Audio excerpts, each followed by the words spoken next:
Waouh, salut tout le monde, vous êtes là. Je suis tellement excité. Mon personnage est un vrai dur à cuire.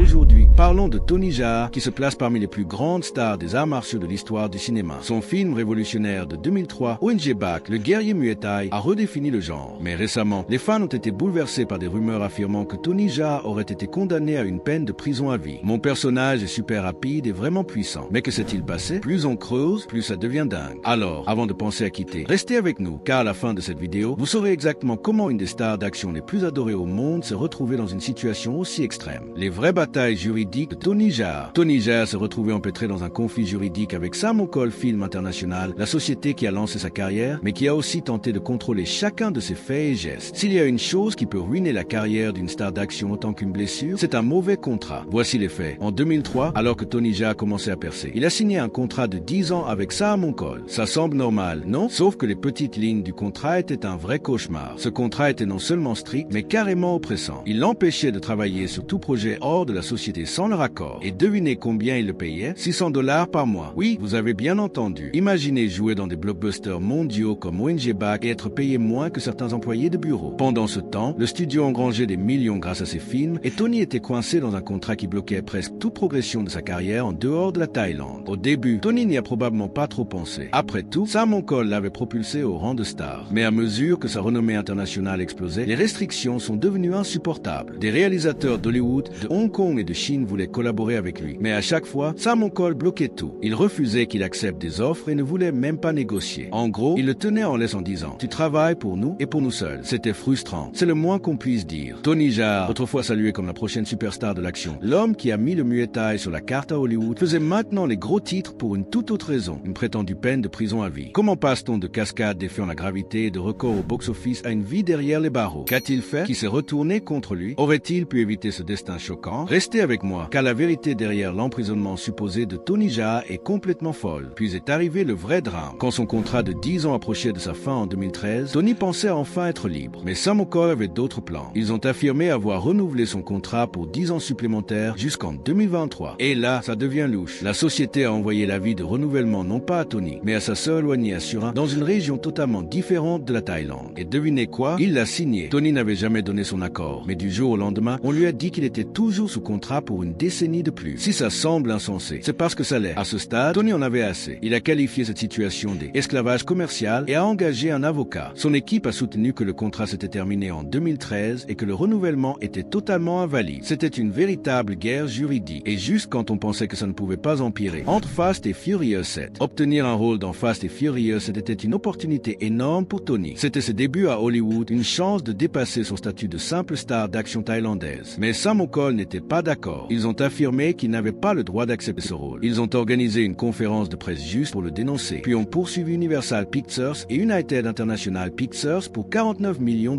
Leur argument? Ils avaient investi une fortune pour faire de Tony une star et maintenant qu'il en récoltait les fruits, ils voulaient leur part. Ils ont même ajouté 7,5% d'intérêt supplémentaire. Parce que pourquoi pas? Les procès de ce genre prennent généralement des années à se résoudre, mais Samokol ne se contentait pas de poursuivre en justice. Il tentait activement de bloquer son travail. En 2015, ils ont obtenu une ordonnance judiciaire pour empêcher la sortie de Fast et Furious 7 en Thaïlande. Imaginez un blockbuster mondial, mais dans le pays natal de Tony, il était bloqué à cause d'un litige contractuel. Parler d'un cauchemar. Et ce n'était pas tout. Le procès a également mis en péril Skintrade, son film d'action avec Dolph Lundgren, ainsi que SPL2, A Time for Consequence. Un autre projet, A Man Will Rise, a été complètement abandonné et reste inachevé à ce jour. En plus, son film de 2013, Tom Yum Goong 2, a été un flop au box-office, en partie parce que Tony a refusé de le promouvoir à cause de tous ces drames juridiques. Donc, non seulement sa carrière à Hollywood était menacée, mais ses projets locaux en souffraient aussi. C'était une situation perdant-perdant. Mais juste quand tout semblait désespéré, quelque chose d'inattendu se produit. En juillet 2015, Samokol a soudainement abandonné son procès de $50 millions.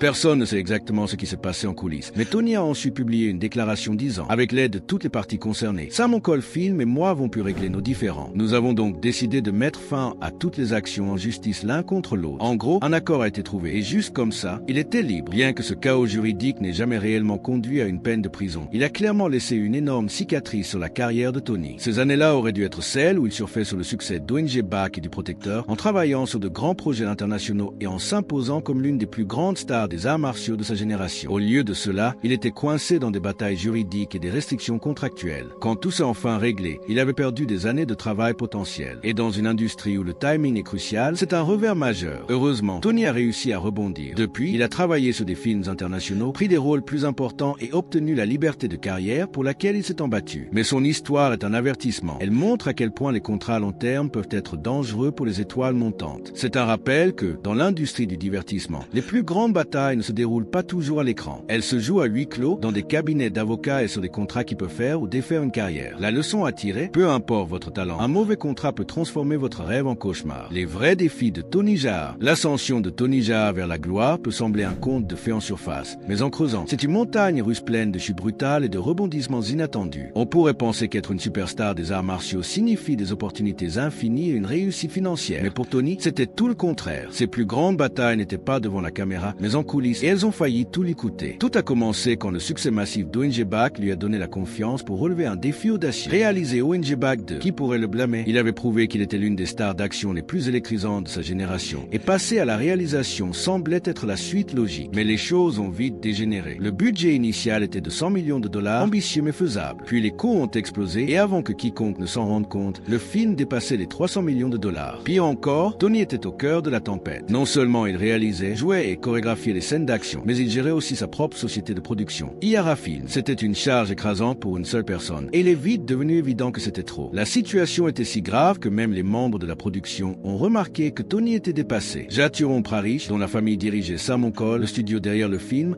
a déclaré que Tony était sous une pression telle qu'il avait besoin de pauses justes pour travailler sur les séquences d'arts martiaux du climax. Ce n'était pas un simple retard, c'était un effondrement total de la production. Puis, sans crier gare, Tony a disparu. Ce n'était pas une sortie dramatique avec des conférences de presse. Un jour, en juin 2008, il était sur le plateau. Le lendemain, plus rien. Personne ne pouvait le contacter. Son téléphone était éteint et la production était en chaos. Les rumeurs ont fusé. Était-il blessé, kidnappé, en dépression? Son mentor, Panari Tikre, a même cherché dans des grottes de méditation, pensant qu'il s'était isolé pour se ressourcer. Pendant des semaines, aucune trace de lui. Toute l'industrie était perplexe et sa disparition n'a fait qu'aggraver le fiasco d'ONG Back 2. Finalement, un journal thaïlandais l'a retrouvé dans une maison sûre, épuisé et visiblement abattu. Il s'est avéré qu'il avait payé une partie des coûts de production de sa poche et il était ruiné. Il ne pouvait plus payer son hypothèque, son électricité était coupée. C'était une catastrophe financière qui affectait non seulement sa carrière, mais aussi sa vie personnelle. Samon Cole a repris le film et Prashia Pakaeo, le réalisateur du premier ONG Back, est intervenu pour le terminer. Pour couronner le tout, le studio a décidé de diviser ONG Back 2 en deux films, ONG Back 2 et ONG Back 3, pour récupérer leur investissement. Problème, cela a ruiné la narration, rendant les deux films incohérents. Pour Tony, c'était une perte créative immense. Ce projet, censé être son grand rêve de réalisateur, lui avait échappé. À ce stade, la pression était insoutenable. Entre la ruine financière, les luttes internes de l'industrie et un processus de production épuisant, Tony était à bout. En mai 2010, il a pris une décision radicale. Il a quitté l'industrie du cinéma pour devenir moine bouddhiste. Oui, il a tout abandonné pour chercher la paix et la réflexion spirituelle. C'était un choix choquant, mais compréhensible après tout ce qu'il avait traversé. Bien sûr, il n'est pas resté moine pour toujours. Il a fini par reprendre sa carrière d'acteur, mais ses problèmes n'étaient pas terminés. Son contrat avec Samon Cole continuait de le limiter, rendant presque impossible de profiter de sa renommée mondiale. Bien qu'il reste une légende des arts martiaux, son histoire rappelle que le succès n'est pas toujours aussi glamour qu'il y paraît. L'emprisonnement présumé de Tony Jaa. Si vous avez parcouru les réseaux sociaux récemment, vous avez peut-être vu des posts affirmant que la star légendaire d'ONG Back purge une peine de prison à vie. Ça semble insensé.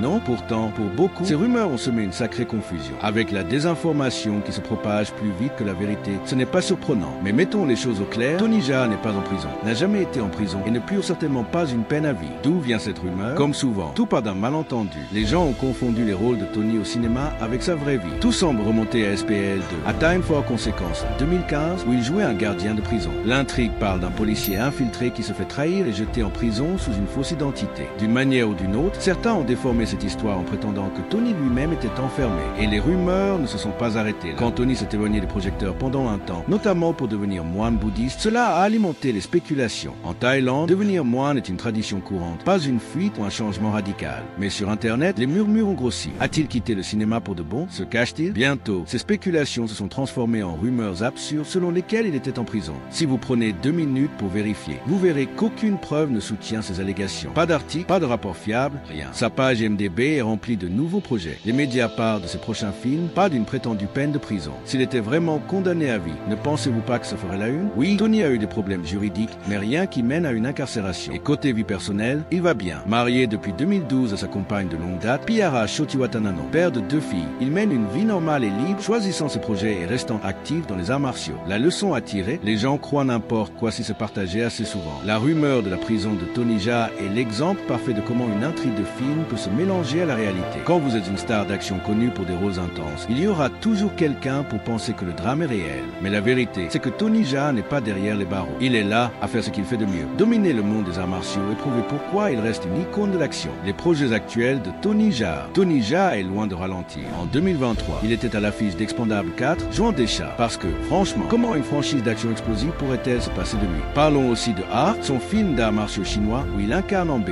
un expert franco-thaïlandais en quête de vengeance après le meurtre de sa femme et de sa fille. Si ça ne crie pas classique Tony Jaa, quoi d'autre? Ce film a marqué son retour en tant que tête d'affiche après des années dans des rôles secondaires. Il a brillé dans Detective Chinatown 3 2021, comme Jack Jaa et dans Monster Hunter 2020, comme Hunter, prouvant qu'il sait faire son effet même dans les blockbusters hollywoodiens. Mais Tony ne s'arrête pas là. Ses prochains projets montrent qu'il repousse toujours les limites du cinéma d'action. Le plus excitant, une trilogie épique de films de Muay Thai, soutenue par Star Collective et Thai Film Odyssey. Tony n'est pas seulement acteur, il est aussi producteur exécutif. Il jouera Surya, un jeune combattant voyageant dans le temps jusqu'à l'ère Ayutthaya. Une histoire de voyage temporel avec du Muay Thai, c'est du pur Tony Jaa, mêlant action percutante et créativité. En dehors des films, Tony sait que rester connecté avec ses fans est crucial. Il a bâti une forte présence sur les réseaux sociaux, notamment sur YouTube. Si quelqu'un doute encore de son importance, qu'il regarde ses derniers travaux et essaie de dire le contraire. Tony Jaa prouve toujours qu'il a sa place, avec un coup de pied circulaire si nécessaire. Voilà, c'est la fin de cette vidéo. Merci d'avoir regardé. Si vous avez aimé, n'hésitez pas à liker, commenter et vous abonner pour plus de contenu. Pour d'autres histoires captivantes, cliquez sur la vidéo suivante qui apparaît à l'écran.